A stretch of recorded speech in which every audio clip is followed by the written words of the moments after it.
You ever open the fridge, grab some leftovers, and toss them in the microwave without a second thought? We've all done it. It feels easy, familiar, like a habit we don't even question.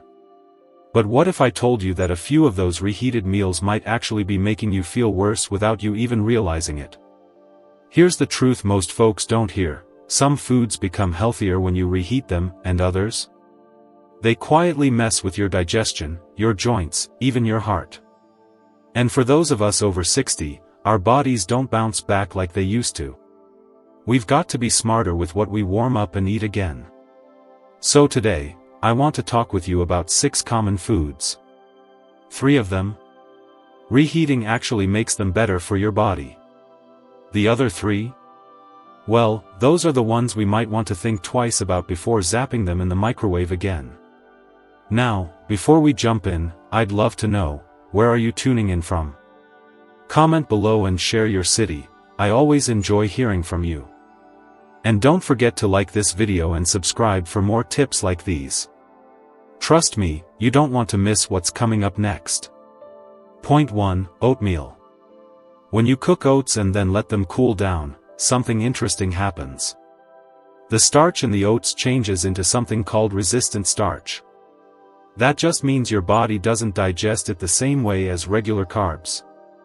Instead of turning into sugar quickly and spiking your blood sugar, this kind of starch goes to your gut and feeds the good bacteria there.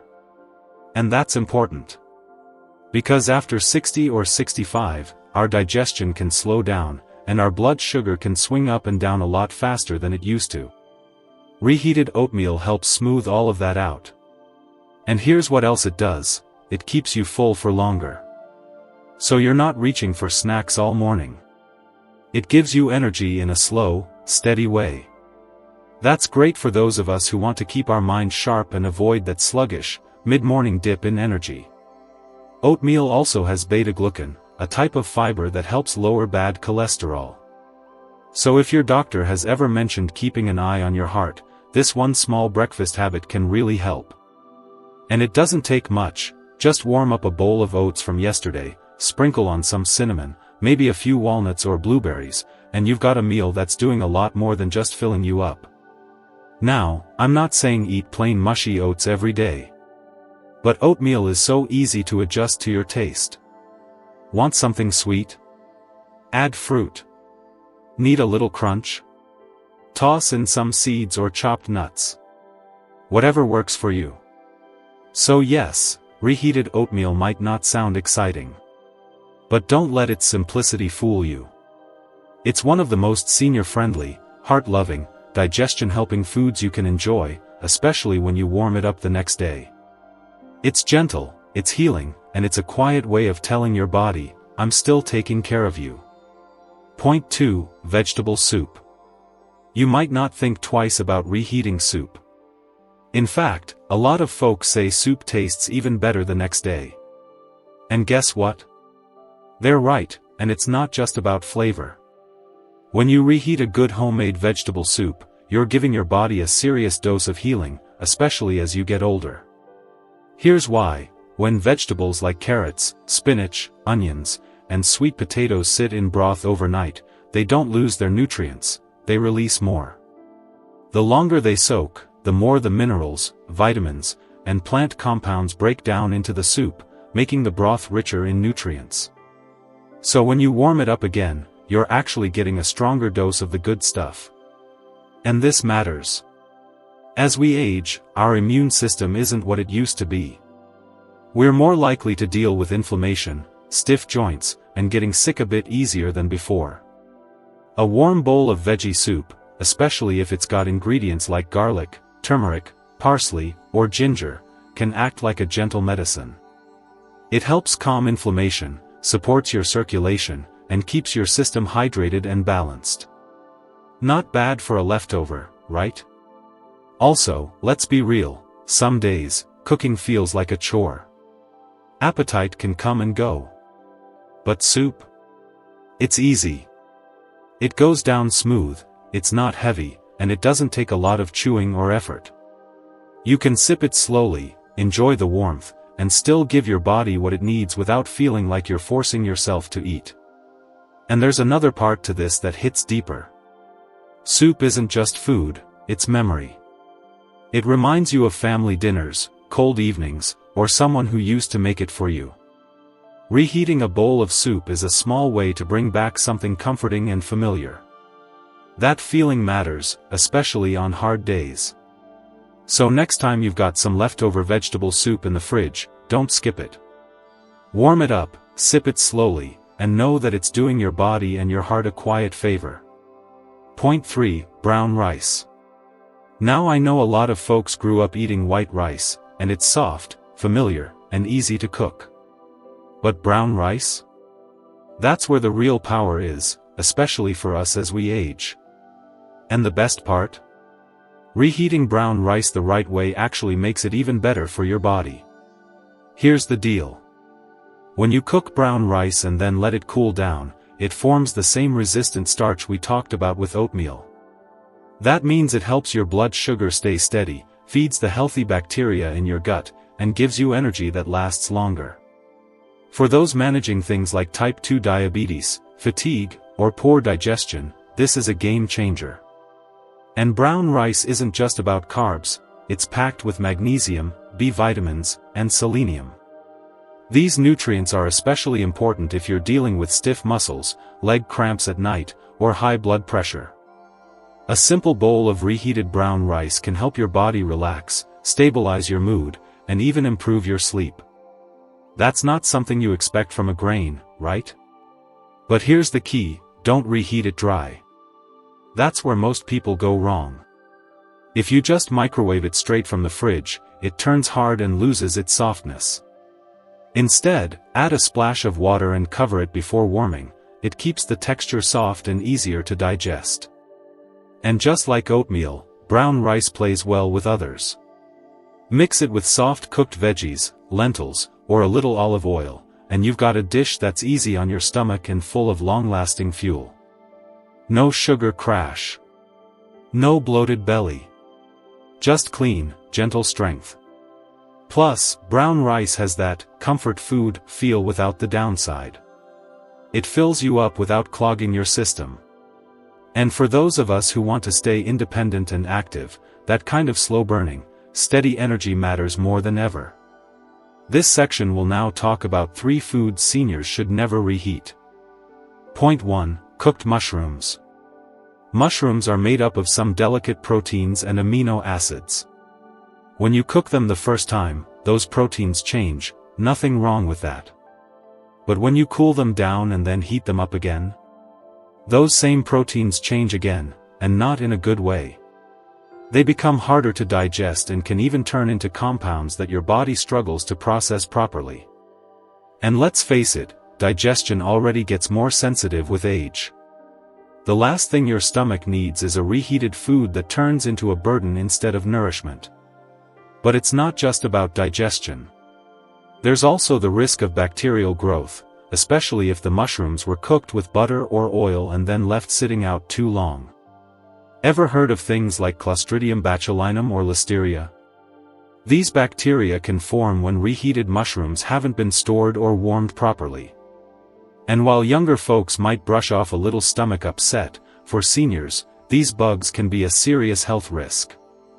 And here's the kicker, even if you don't feel sick right away, the effect builds over time. That bloated, uncomfortable feeling after lunch? That slow, dragging fatigue in the afternoon? It might not be just getting older. It might be your leftovers turning against you quietly, one meal at a time. So here's my take, eat mushrooms fresh and cooked just once. If you've got extras, it's better to toss them than to risk your gut and your nerves. I know that goes against our instinct not to waste food, but your health is worth more than a Tupperware full of trouble. Mushrooms can still be part of a healthy plate, just don't bring them back for round 2. Point 2. Eggs. But once they've been cooked and cooled, reheating eggs can quietly turn them into something your body no longer welcomes, especially as you age. Here's what's going on. Eggs contain delicate proteins, and when you cook them the first time, they firm up in a way your body can easily digest. But when you reheat those same eggs, especially in a microwave or at high heat, those proteins harden and restructure again. That second change makes them tougher to break down, and for seniors dealing with slower digestion or sensitive stomachs, that's a real problem. It doesn't stop there. Eggs also contain natural fats and cholesterol, which are normally just fine when they're fresh. But reheating, especially with added oils or butter, like with scrambled eggs or omelets, can cause those fats to oxidize. That's a fancy way of saying they change into substances that may quietly promote inflammation and even strain your arteries. If you've got high blood pressure, heart concerns, or cholesterol issues, this becomes even more important. And here's the tricky part: you may not feel anything right away. But later in the day, you might notice bloating, a sluggish mood, a foggy brain, or even a little indigestion you just chalk up to something I ate. Well, it was. Reheated eggs might be behind more of those moments than you think. So what's the better move? Eat eggs fresh, when they're at their best. Boiled, poached, or gently scrambled, right after cooking, is the safest way. If you've got leftovers, skip reheating them. Honestly, eggs just don't bounce back the way other foods do. Trying to save them might cost you more than it's worth. Think of it like this: eggs were made to be eaten fresh and warm, not zapped and hardened. Give your body a break and let this one go after one good round. Your gut, your heart, and your energy will thank you for it. Point 3. White potatoes. Mashed, baked, roasted, they show up on family dinner tables, holiday spreads, and Sunday leftovers. And while they might taste like warmth and tradition, here's a hard truth: reheating white potatoes can quietly work against your health, especially after 60. Let me explain why. White potatoes are already high in simple starches, which means they turn into sugar fast once they hit your system. That's a problem on its own if you're watching your blood sugar. But here's where it gets worse: when you cook, cool, and then reheat white potatoes, their structure changes in a way that makes those starches even more likely to spike your blood sugar. That spike doesn't just affect your energy, it can also cause inflammation, throw off your insulin, and make you feel unusually tired, foggy, or even dizzy after eating. And let's not forget that as we get older, our body isn't as quick to handle those sugar swings. One reheated potato side dish could mean hours of fatigue or joint stiffness later that afternoon. But that's not the only issue. A lot of us reheat potatoes in plastic containers, right? Pop it in the microwave, hit a button, and done. But many plastic containers, especially older ones, can release chemicals like BPA when heated. That stuff has been linked to hormone disruption, heart issues, and more. So now you've got a food that's messing with your blood sugar and possibly picking up harmful chemicals too. And here's the kicker: white potatoes don't even offer that much back. Sure, they're filling. But they don't have the antioxidants or fiber that help your body fight inflammation or support your heart. If you're looking for something better, try sweet potatoes instead. They're richer in nutrients, better on your blood sugar, and a much smarter leftover to warm up again. So if you've got mashed white potatoes in the fridge, don't feel bad for tossing them. You're not wasting food, you're protecting your body.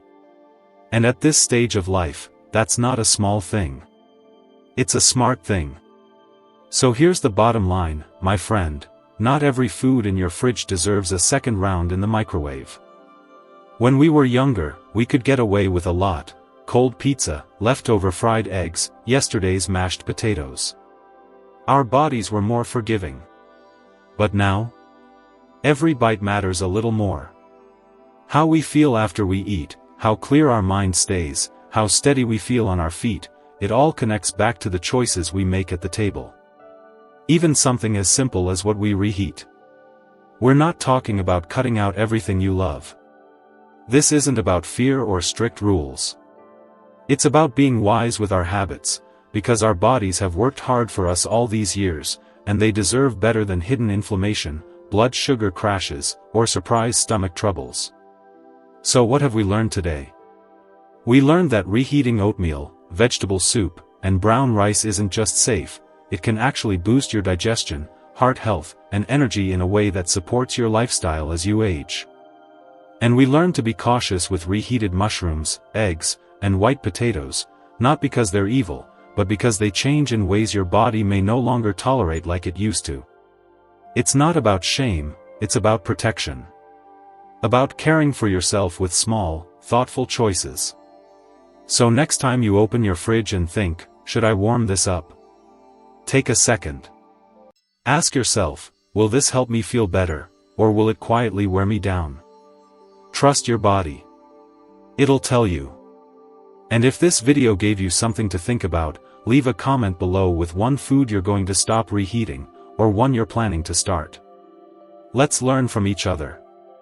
You're not alone on this path. Thanks for spending this time with me.